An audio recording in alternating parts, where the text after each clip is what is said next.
जब भ्रष्टाचारी हो लेखपाल तो कैसे खुशहाल होगा किसान। पूरा मामला उत्तर प्रदेश के बरेली जनपद के आंवला का, जहां पर आंवला तहसील के तिगरा खानपुर के देशराज ने जिलाधिकारी बरेली से शिकायत की कि उसके पिता की भूल से जमीन में 2 नाम अंकित हो गए। उसके पिता के उसके पास आईडी प्रूफ है जिस जमीन की विरासत हो चुकी है। उसके पिता का दूसरा नाम दूसरी जमीन में 45 वर्ष पूर्व बैनामा के समय पूरन पुत्र केवलराम अंकित हो गया, जिसकी विरासत हेतु कई बार ऑनलाइन आवेदन किया, जिससे हल्का लेखपाल के द्वारा बार बार 2 नाम की रिपोर्ट लगाकर निरस्त किया जा रहा है। परेशान होकर बात दायर किया गया जिसमें सभी साक्ष्य और बयान हो चुके हैं, मगर हल्का लेखपाल 20,000 रुपये की रिश्वत मांग रहा है। रुपए नहीं देने पर 2 व्यक्ति दिखाकर पल्ला झाड़ लिया। सीएम व अन्य अधिकारियों से शिकायत करने पर लेखपाल ने कागजों के नाम पर 5,000 रुपये मांगे। शिकायतकर्ता ने दे दिए मगर कोई कार्रवाई नहीं हुई। उन्होंने कानूनी कार्रवाई की मांग करते हुए जिलाधिकारी बरेली को प्रार्थना पत्र सौंपा है। दूसरा मामला भी आंवला का ही है, जहां पर अखा की राजरानी इंद्रपाल, अखिलेश, पान सिंह व कर्मचारी तोताराम और राम रहीस ने एसडीएम आंवला से शिकायत की है कि उनकी जमीन अखा एतमाली व अखा मुस्तकिल में जिसकी पैमाइश की मांग की थी, मगर लेखपाल ने पैमाइश नहीं की। वहीं दूसरे पक्ष से 20,000 रुपये लेकर शिकायतकर्ता को हड़काया जा रहा है। इसके अलावा शिकायतकर्ताओं से 10,000 रुपये भी हड़का कर ले लिए गए और 26 फरवरी को वह शराब पीकर पीड़ितों के घर जाकर गाल गलौज करने लगा। कहासुनी होने पर पुलिस बुलाने का भी आरोप लगाया गया। अब सवाल उठता है कि ऐसे लेखपालों की वजह से कैसे खुशहाल हो सकते हैं किसान। सच से कनेक्शन के लिए आंवला से नगेंद्र सक्सेना की रिपोर्ट। राशन डीलर की दुकान आवंटन मामले में सप्लाई इंस्पेक्टर का घेराव। पूरा मामला उत्तर प्रदेश के बरेली जनपद के आंवला का, जहां पर आंवला तहसील गांव कोड्ढा के सैकड़ों की संख्या में ग्रामीणों ने सप्लाई इंस्पेक्टर का घेराव किया। उपजिलाधिकारी आंवला को एक शिकायती पत्र सौंपा गया जिसमें बताया कि 26 फरवरी को कोटा आवंटन की दुकान का चयन होना था, जिसका वीडियो ग्राम पंचायत अधिकारी और ग्राम प्रधान के द्वारा कोई भी जानकारी नहीं दी गई। अचानक से तिथि निश्चित कर दी, जिसमें नत्थू सिंह भी आवेदक थे।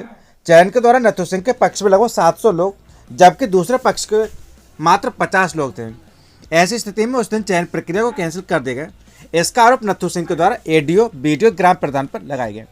उन्होंने कोटा राशन की दुकान का चयन निष्पक्ष रूप से और उपजिलाधिकारी आंवला के समक्ष करने की मांग करते हुए प्रार्थना पत्र सौंपा है। इस अवसर पर उनके साथ सैकड़ों की संख्या में ग्रामीण मौजूद रहे। वहीं सप्लाई इंस्पेक्टर ने बताया कि विरोध करने वाले लोगों के बीच एक ऐसे व्यक्ति थे जिनके परिवार में कोटा था और अनियमितताओं के चलते उसे निरस्त किया गया, जिसे वापस बहाल करने के लिए ये लोग हंगामा कर रहे थे। इन्हें अपील करने को भी कहा गया मगर ये लोग नहीं माने और यहीं से वापस करना चाहते थे। जानकारी मिलने पर उपजिलाधिकारी गोविंद मौर्य ने थाना आंवला को सूचना दी तो पुलिस ने पहुंचकर हंगामा कर रहे लोगों को वहां से हटाया। सच से कनेक्शन के लिए आंवला से नगेंद्र सक्सेना की रिपोर्ट। क्या मामला है ये पूरा? ये कुछ दिन पहले, अभी 6 महीना पहले राविंद्र पे गल्ला कोठा था, निरस्त हो गया किसी कारणवश। तो कल मीटिंग रखी गई थी, उसमें बताया कि तो पक्ष की तरफ से तो राविंद्र की तरफ ज़्यादा लोग थे और दूसरे पक्ष में कम थे। सचिव साहब आए थे तो उन्होंने ये कहा, जब उन्हें भीड़ कम देखी तो दूसरों पक्ष उठा दिया, बिल्कुल भगा दिए वहाँ से और कहते मीटिंग कैंसिल है। जब हम लोगों ने विरोध किया तो पुलिस बुला के लाठीचार्ज करवाई।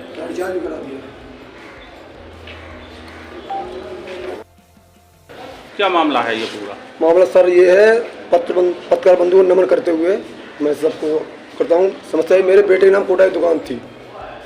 अब वो 23/11 नवंबर में निरस्त हो गई, कोई बात नहीं। अब उसकी डेट पे डेट छुपाते नहीं लगाई, कल डेट लगाई उन्होंने, हमको छुपवाते हुए। कोई हमें डेट सूचना नहीं थी, ना एजेंडा निकाला, ना नोटिस जस्बा किया।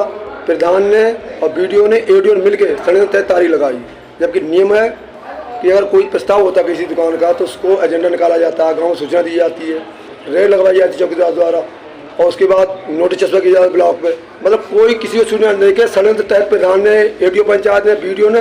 अब सबसे बड़ा घोटाला किया ये सचिव ने। सचिव सीपी सिंह बहुत गद्दार और बहुत मक्कार आदमी है। गांव में पूछ लो, ये लोग इतने हैं कि सबसे क्यों वो कि पैसे लेता है, हर चीज़ के पैसे, जल प्रधान पैसे लेता है, कोई चीज़ों पैसे लेता है, प्रधान सहवे रहता है, जैसा प्रधान करते वैसे ही करता है। अब इस समय आप क्या चाह रहे हो? अभी मैं चाह रहे डेट लग जाए हमारी और निष्पक्ष डेट लगे और इस सचिव पे डेट ना लगाइए, सच में ना लगाया जाए ड्यूटी में। ये इससे मैं अन्य सचिव से ड्यूटी कराया जाए प्रस्ताव इसका पूरा घोटाला करके। गांव कुड्ढा है, थाना भमोरा में। यहाँ उच्च दर विक्रेता थे श्री रामेंद्र सिंह। इनकी उच्च दर दुकान अनियमितताओं के कारण निरस्त हुई थी उस निरस्तीकरण आदेश के खिलाफ ये पूर्व विक्रेता जिनकी दुकान निरस्त हुई है वो, उनके परिवारजन और गांववासी ये ऑफिस में आज आए थे इस बात का विरोध करने के लिए कि आदेश गलत हुआ है। इनको समझाने का प्रयास किया गया कि जो कार्रवाई हुई है वो नियमानुसार हुई है। जिलाधिकारी महोदय को पूरी वस्तुस्थिति से अवगत कराया गया है इसमें, और उनका अनुमोदन प्राप्त करते हुए एसडीएम साहब द्वारा इसमें आदेश पारित किया गया है, निरस्तीकरण आदेश जो जारी हुआ है।